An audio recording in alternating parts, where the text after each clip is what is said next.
CIET NCERT presents Audiobook Exploring Society, India and Beyond. Textbook of Social Science for Grade 8. Page 117, Chapter 5.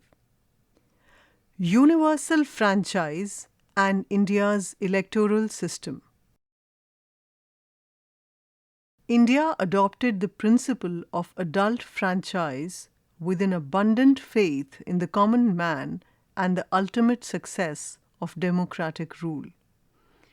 Never before in the history of the world has such an experiment been so boldly undertaken. This is a quote by Aladi Krishnaswamy Iyer in November 1949 Constituent Assembly debates. In the middle of the page, a picture is given. This is figure 5.1 and it is labeled Headlines of Major Newspapers during the 2024 Lok Sabha elections. The big questions. 1. What is universal adult franchise? 2. What is an electoral system? 3. How does India's electoral system work? At the right-hand corner on this page, at the bottom, is a QR code. When you scan it, it will give you more information on the subject. Page 118. At the top of the page, a picture is given. This is figure 5.2, and this is a picture where several people are talking to each other about the process of voting on the day of votes, and people are standing in a queue to cast their votes. In the picture, a girl says, "Why is everyone so excited?" A boy standing next to her says, "It's just voting." And a woman behind them says, "Just voting? It's the biggest celebration of our democracy, the general elections."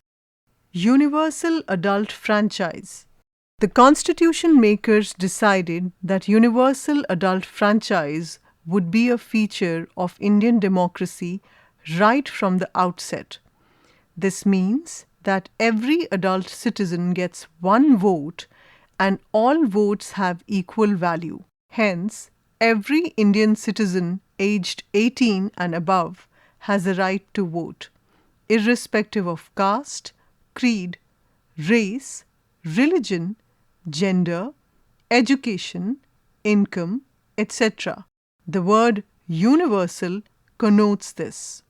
The word franchise is highlighted here, and it means a right granted by the Constitution or government. Another term that is used is suffrage, a synonym of franchise. Let's explore. India changed the minimum age for voting from 21 to 18 in 1988. Discuss whether this was a good move. Universal franchise is a cornerstone of Indian democracy. Elections to the Lok Sabha, the legislative assembly of every state and union territory, and all the local elections in villages and cities are based on universal franchise. Article 326 of the Constitution. Remember that no one can vote on another's behalf. Can you calculate how long you have to wait before you can vote? To be able to exercise your right, you need to be registered as a voter in your constituency. However, one is barred from voting if found guilty of committing certain serious crimes. Page 119. Do you remember that India had a general election in the summer of 2024?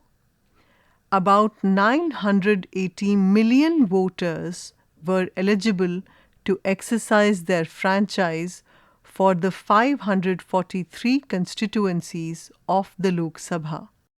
The word constituency is highlighted here, and it means an area whose voters elect a representative to a legislative body.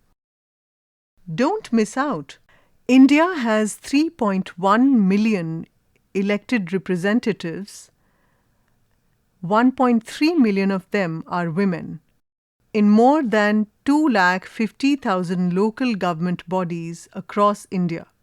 All these are democratically elected through universal adult franchise. We need an elaborate and well-organized system to manage this massive exercise and ensure that the elections take place fairly and freely. In this chapter, we will briefly explore who can vote, a few types of elections that we have, the electoral system, and how it is organized.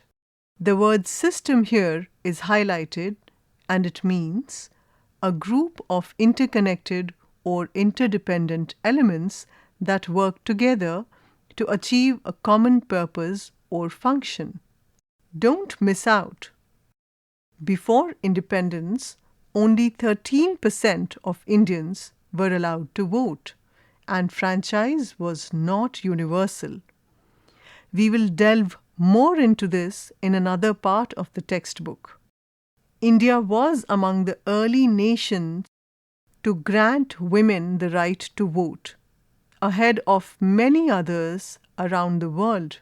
For example, women were given the right to vote in Switzerland only in 1971. Women fought long and hard in many countries to win this fundamental democratic right. In India, on the other hand, a progressive constitutional vision and deep democratic values rooted in India's ancient traditions ensured women had voting rights from the very beginning. On this page, an image is given. This is figure 5.3 and it is labeled as Women's Suffrage Parade, USA 1913. Page 120. Let's explore. In 1947, our literacy rate was about 14%, only about 8% among women. Some argued that the right to vote should be given only to literate people. Discuss in your group why the constitution makers may have decided on universal franchise from the time of independence itself. There are several reasons why universal franchise is so important. A few are illustrated in the mind map below. Can you add some more? In the middle of the page, a mind map is given. This is figure 5.4 and it is labeled The Importance of Universal Franchise in a Democracy. Add 2 reasons of your own in the empty boxes. In this mind map, at the very center, there is a central question in a box, and that question is, why universal adult franchise?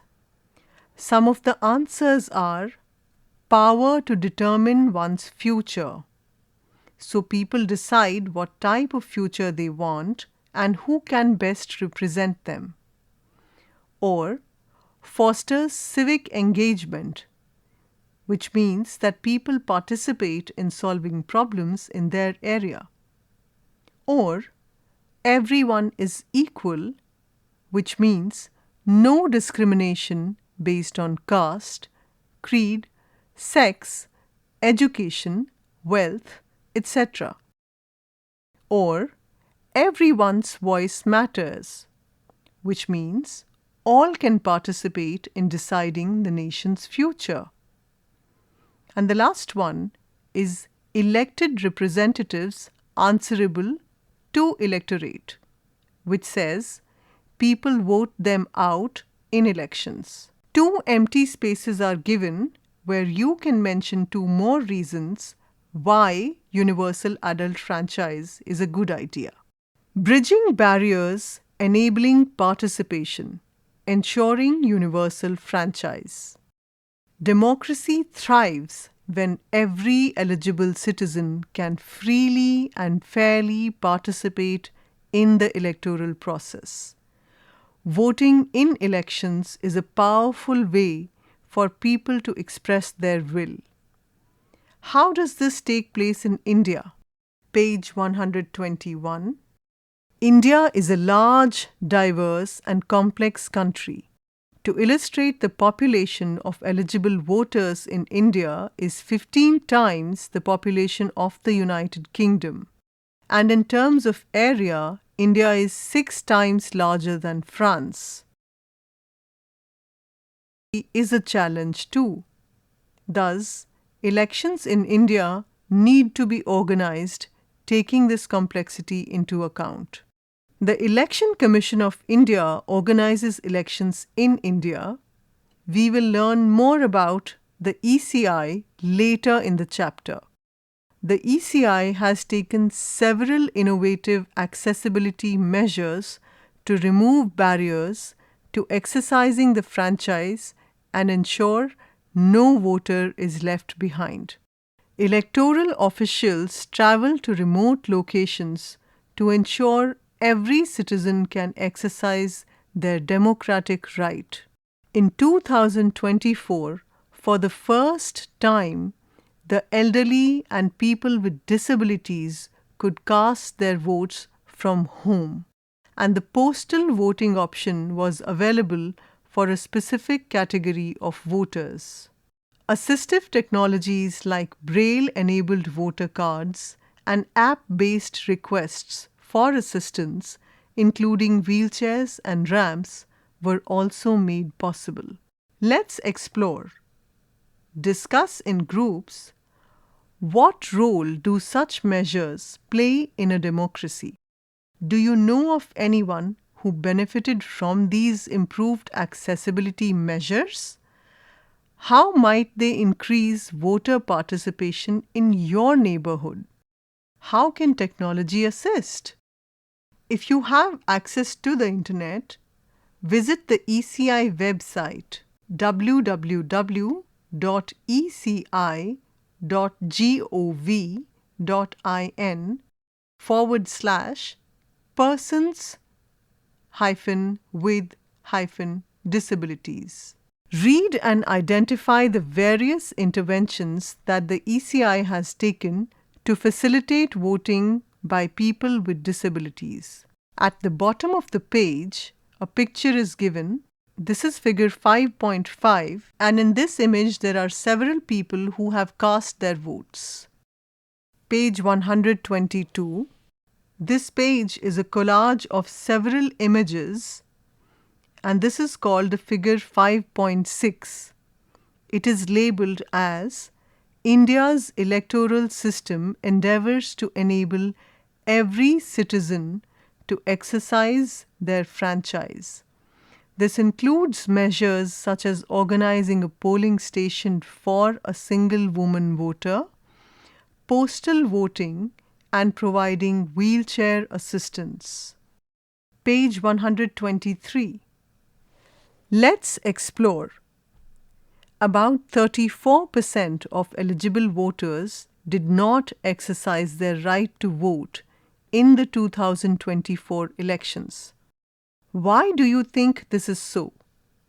What are some challenges people face in exercising their rights?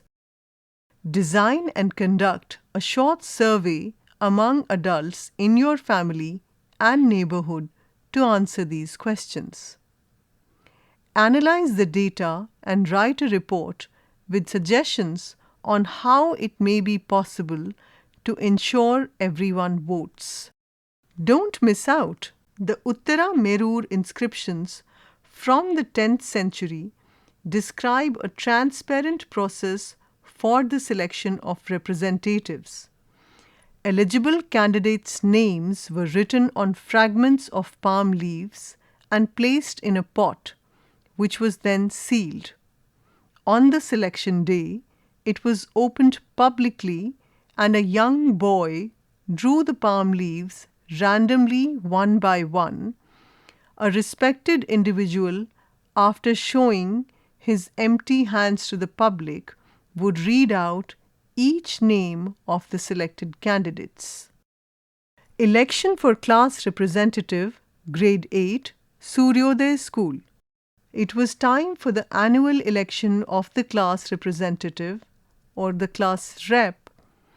The class rep would represent the class in meetings with teachers, organize events, and act as a bridge between the students and school authorities. 3 students, Ahmed, Gurmat, and Ravi, decided to contest for the position.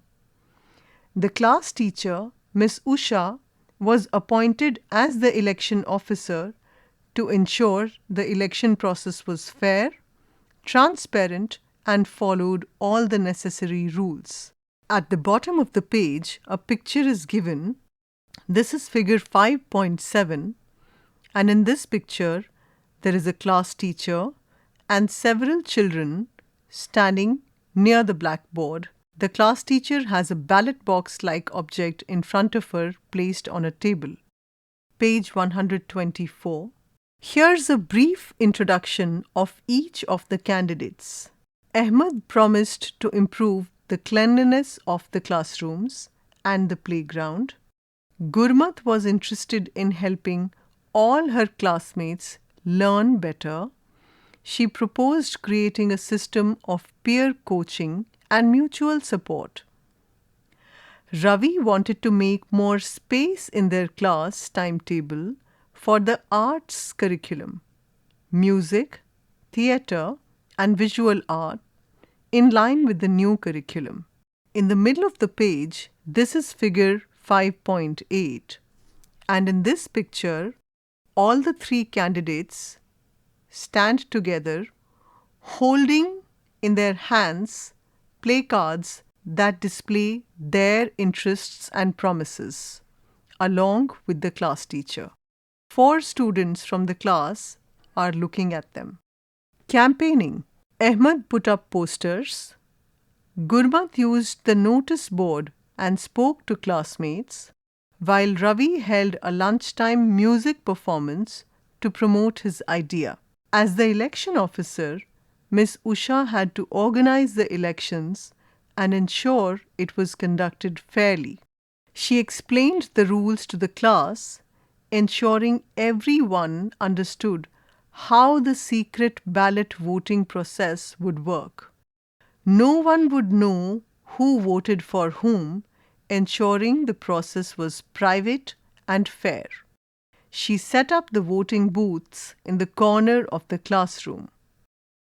Voting day.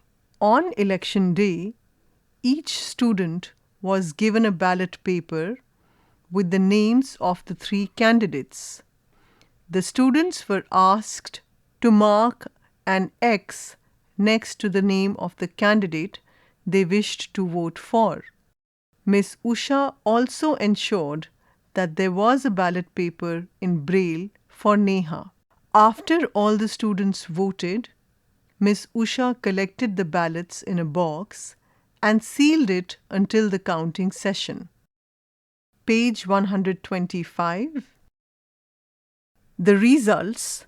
After all the 33 votes were cast, Miss Usha called Miss Sheba from the next class to witness the counting process. One of the ballot papers was not marked, so it was declared invalid. The results were announced. Ahmed received 8 votes, Gurmat 12, and Ravi 10. Gurmat, with the most votes, was declared the new class representative. She thanked her classmates and promised to fulfill her commitments. Ahmed and Ravi congratulated her and offered to support her. Let's explore. What are the most important aspects of the election process in this caselet? Why was it important to have a secret ballot? What considerations might the students have had while exercising their choice?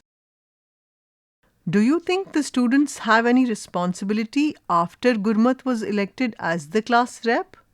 If yes, what are they? What was the role that Miss Usha played? Why was it important? Why was it important for Miss Usha to organize a braille ballot paper for Neha? What would happen if many students in the class chose not to mark a preference? Don't miss out. Imagine if a student did not want to vote for any of the candidates, Ahmed, Gurmat, or Ravi. What option would they have?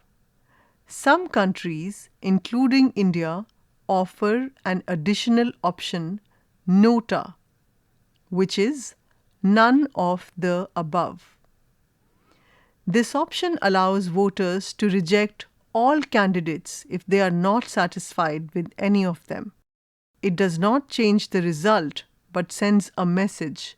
Voters want better choices. Nota is a quiet but powerful tool in a democracy. Page 126. The role of the Election Commission of India, or the ECI. We have seen the size and diversity that needs to be kept in mind in the organization of the election process in India. In this section, we will look at different types of elections that the ECI organizes and oversees. Let's remember, India is a parliamentary democracy where, at the national level, citizens choose representatives for the Lok Sabha, which is the lower house of the parliament. They focus on issues affecting the entire country. In addition, voters elect representatives from their constituencies to the legislative assemblies in the state and union territories where they are registered. These members focus primarily on regional issues. These are just two of the elections that the ECI manages. We will see more in the later sections. However, before we get a glimpse of the election process, let us get introduced to the Election Commission of India, the institution that oversees it. In grade 6, you read about direct elections to Gram Panchayats and urban local bodies. The state election commissions manage these. Election Commission of India, a brief introduction. The Election Commission of India, ECI, is an independent constitutional body responsible for conducting free and fair elections. It was established in 1950 and conducts elections to the Lok Sabha, Rajya Sabha, state legislative assemblies in India, and the offices of the President and Vice President. The first general elections in independent India were held in 1951-1952. Page 127. On top of the page, two pictures are given. The first picture is figure 5.9 and it is labeled as tasks performed by the Election Commission of India. The four tasks that this image talks about are setting election dates, registering political parties, enforcing the model code of conduct, and overseeing the entire electoral process. The second picture on top of this page is figure 5.10 and it is labeled as the Office of the Election Commission of India in Delhi. Under this, a picture is given. This is figure 5.11 and it is labeled as the structure of the Election Commission of India. This is designed like a flow chart where the Election Commission of India is at the very top. The second tier has 3 boxes in which it is written at national level, at state UT level, or at district level. At national level, The people responsible for elections are the Chief Election Commissioner and the 2 election commissioners. At state level, it is the Chief Electoral Officer, and at the district level, it is the District Election Officer. In the district election, there are 2 further officers responsible for running the elections. The first is called the Returning Officer or the RO, who conducts elections, and the second is called the Electoral Registration Officer or the ERO, who manages voter list. Page 128. Managing the electoral process. Managing elections in India is a mammoth task. The ECI has been upgrading its capacities to keep pace with the needs of modern India in conducting free and fair elections. The electoral system is massive and needs to work efficiently. We take the example of the Lok Sabha elections to illustrate this. Note that the elections to the state assemblies follow a similar process. All elections take place at different times but with some periodicity. So every year, several polls are conducted in various parts of the country based on when they are due. In the middle of the page, a picture is given. This is figure 5.12 and it is labeled as a few numbers showing the scale of the 2024 Lok Sabha elections. In this picture, there are 3 divisions. The first division says the number of voters in India in 2024, and the estimate is about 980 million voters. The second division is about how many parliamentary constituencies there were, and it says that there were 543 parliamentary constituencies. The third division of this picture is about how many polling stations there were, and it says that there were over 1 million polling stations in the 2024 Lok Sabha elections. As you can see, these numbers are very large. Many people are deployed to assist the whole process, including teachers. Let's explore. Identify teachers in your school or vicinity who may have performed election duty. Invite them to your class to share their experiences. Page 129. Don't miss out. 84 of the Lok Sabha constituencies are reserved for persons from the scheduled castes, while 47 are reserved for scheduled tribes. Along with this text, a pie chart is given, and in this pie chart, we can observe that out of the total 543 constituencies, 412 are general, 84 are reserved for persons from scheduled castes, while 47 are reserved for persons from scheduled tribes. There are several images on the rest of the page that inform us about the process of voting for the Lok Sabha and state assemblies. The first picture is figure 5.13, and this picture informs us in 4 steps about how elections take place. The first polling officer checks name on voter lists and ID proof. The second polling officer inks finger, gives chit and takes your signature. The third polling officer takes chit and checks your finger. Nota or none of the above option is also available. Fourth, press button to vote on the electronic voting machine or the EVM. You hear a beep sound. Also check the printed slip in VVPAT. The second image is figure 5.14 and it is labeled as Managing the Elections, Extensive Use of Technology. The third picture is figure 5.15 and it is labeled Shyam Saran Negi, a school teacher in Himachal Pradesh, was the first voter in India's general elections of 1951.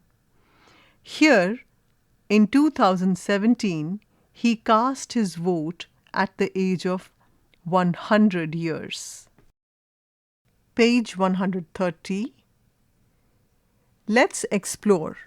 India's electronic voting machines, or EVMs, and voter verifiable paper audit trail, that is VVPAT systems, have been used in countries like Namibia and Bhutan with support from the ECI. Other countries have also studied this technology and have received training from India to adopt it in their countries. On top of this page, in the right-hand corner, a picture is given. This is figure 5.16 and it is labeled Electronic Voting Machines. This picture is of the EVM as well as the VVPAT systems. The VVPAT system is a system that produces a physical paper record allowing voters to verify that their electronic votes were cast correctly. This paper trail provides a backup for verification and recounting purposes in case of disputes or failures of the electronic system. Model Code of Conduct, or the MCC. The code is followed to ensure free and fair elections, listing the do's and don'ts for leaders, political parties, and candidates that must be adhered to. A few elements of the code. 1. There are rules that the party in government must follow.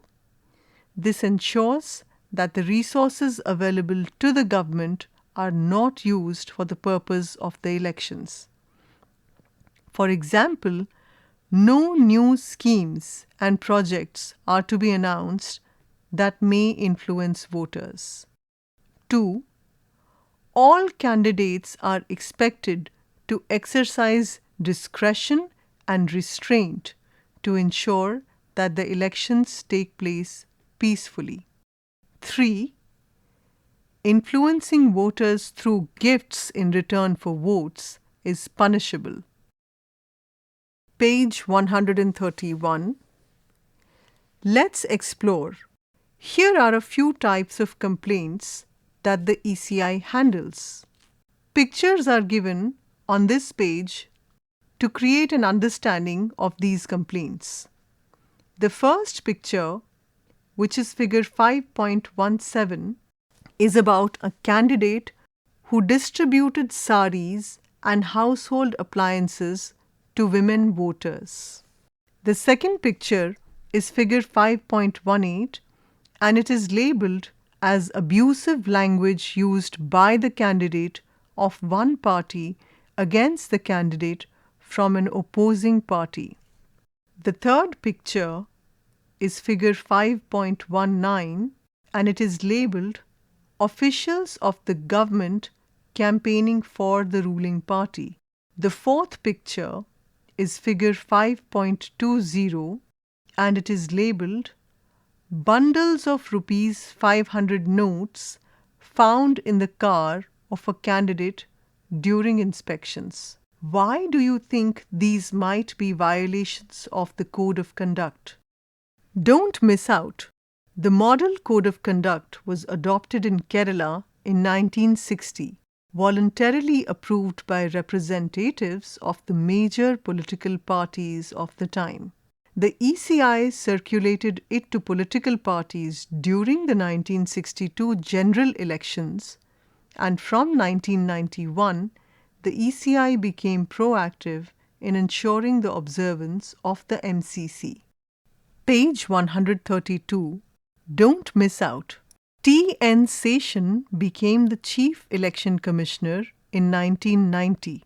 He brought in reforms to ensure free and fair elections, among them campaigning to follow precise rules, voter IDs to eliminate proxy voting, and strict vigilance on spending by candidates. T.N. Seshan worked hard to protect the rights of voters and is often remembered as the officer who made Indian elections fairer, transparent, and fearless. At the top of the page, in the right-hand corner, a picture is given. This is figure 5.21 and it is a picture of T.N. Seshan. Let's explore. When is the next election in the region where you are located? Is it to the state, urban local body, or panchayat? Understanding elections in India. A very brief overview. Election to the Lok Sabha and state legislative assemblies. Elections in India are often referred to as the festival of democracy, a time when citizens exercise their right to choose representatives freely, fairly, and responsibly. We know that India follows a parliamentary system of government where citizens participate in various levels of elections: Lok Sabha, which is the national level, state legislative assemblies, which are state level, and local bodies such as city and village level. The country is divided into 543 constituencies for the Lok Sabha elections. The elected candidates to the Lok Sabha are known as Members of Parliament or MPs, whereas the candidates elected to state assemblies are known as Members of Legislative Assembly or MLAs. India uses the first past the post electoral system, wherein the candidates receiving the most votes in a constituency wins. Page 133. This means that a candidate can win without securing even 50% of the total votes, like Gurmat won despite getting only 12 out of 33 votes. Don't miss out. The Legislative Assembly is called by several names in regional languages. For example, Vidhan Sabha and Niyam Sabha. What is it called in your state? After the voting process is completed, the process of government formation begins. The political party or coalition winning a majority of the seats in the Lok Sabha forms the national government. The word coalition is highlighted here, and it means a group of two or more parties working together. The leader of this majority typically becomes the Prime Minister. Similarly, at the state level, the leader of the majority party becomes the Chief Minister. In the middle of the page, a picture is given. This is figure 5.22, and this is an introduction to people talking about the difference between an MP and an MLA, and about coalition, and what happens when the party or a coalition wins. In the first picture, a woman and a child are talking. The child asks, "What is the difference between an MP and an MLA?" And the woman tells that the MPs represent us in the national parliament, while the MLAs represent us in our state assembly. Both are chosen through similar electoral processes, but work at different levels of governance. In the second picture, there are several people standing in a group, and the text underneath this picture says, if a party or coalition wins a majority of the seats in the Lok Sabha, it forms the national government and its leader becomes the Prime Minister.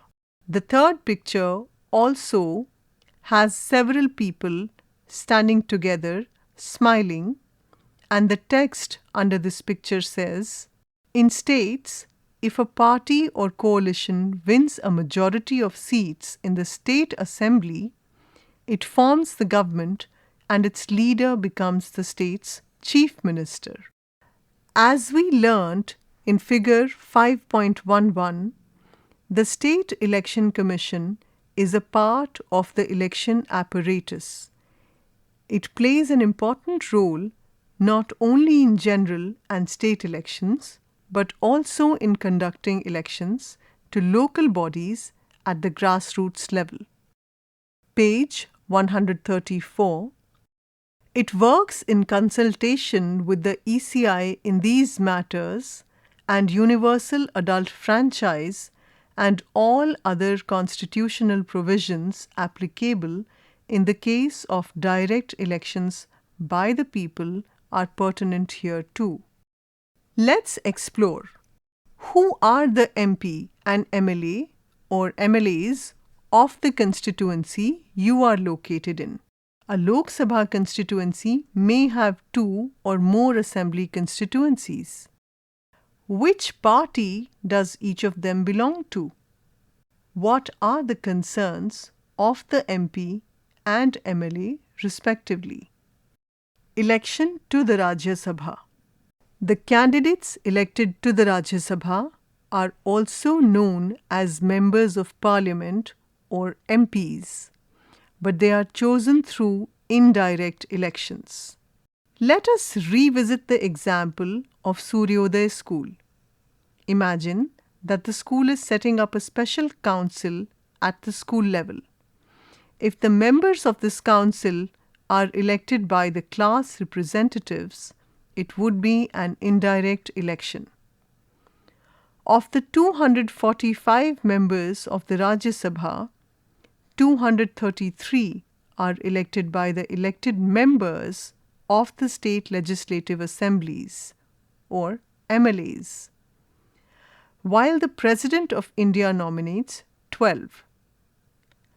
Each state is allotted a different number of Rajya Sabha seats based on population. For example, more populous states like Uttar Pradesh have more seats than less populous states like Arunachal Pradesh. The Rajya Sabha is also called the permanent house. It is never dissolved. A member of the Rajya Sabha has a 6-year term. 1/3 of its members retire every 2 years and new members are elected. The term dissolution is highlighted here, and it means expiry or termination due to the end of its term or other constitutional reason. There is a difference, however, in the voting process. It uses what is called a single transferable vote system. This is a special way of ensuring that smaller states also get fair representation in the Rajya Sabha. You will learn more about the exact mechanism of how this works in higher classes. Page 135. Rajya Sabha, the Council of States. Under this title, 4 images are given, and together this is called the figure 5.23. The first image mentions MLAs, vote in indirect elections, elect 233 Rajya Sabha members, and the President of India nominates 12 members.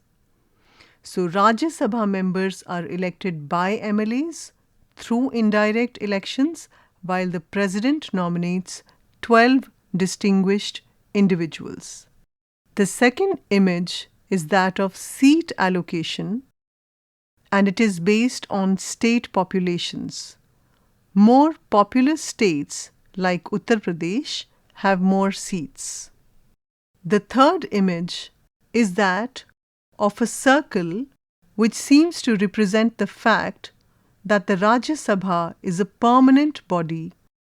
1/3 of its members retire every 2 years, ensuring continuity. The fourth image is that of a hand casting a vote, and the description is MLAs vote using a single transferable vote system, ranking candidates by preference. Page 136, Election of the President of India. The President of India is not directly elected by the common people. Instead, an electoral college is formed to carry out the election. This electoral college consists of members of parliament or MPs from both the houses of the parliament, Lok Sabha, the lower house, and Rajya Sabha, the upper house. Members of the legislative assemblies, MLAs, from each of India's states and the union territories of Delhi and Puducherry. The single transferable vote system is followed in this election. Since the president represents the whole country, this method ensures the support of both the central and state governments. The rules for voting and counting are very elaborate. The more populous states have a greater say. We need not go into the details at this stage. The following group of people is not involved in electing the President of India: the nominated members of Rajya Sabha, 12, nominated members of state legislative assemblies, members of legislative councils, both elected and nominated in bicameral legislatures, nominated members of union territories of Delhi and Puducherry. The phrase bicameral legislatures is highlighted here, and it means a system where the legislative body is divided into two separate chambers or houses. Think about it. Why do you think the above group of people is not involved in electing the President of India? Why are the common people not involved in the election of the President? It is because this ensures that only directly elected representatives vote to elect the President. This maintains democratic legitimacy, as the President is meant to represent the will of the people, indirectly but meaningfully. Page 137, Election of the Vice President of India. The Vice President of India is elected by an electoral college consisting of the elected and nominated members of both houses of parliament. Again, the system of single transferable vote is used. The Vice President is the chairperson of the Rajya Sabha.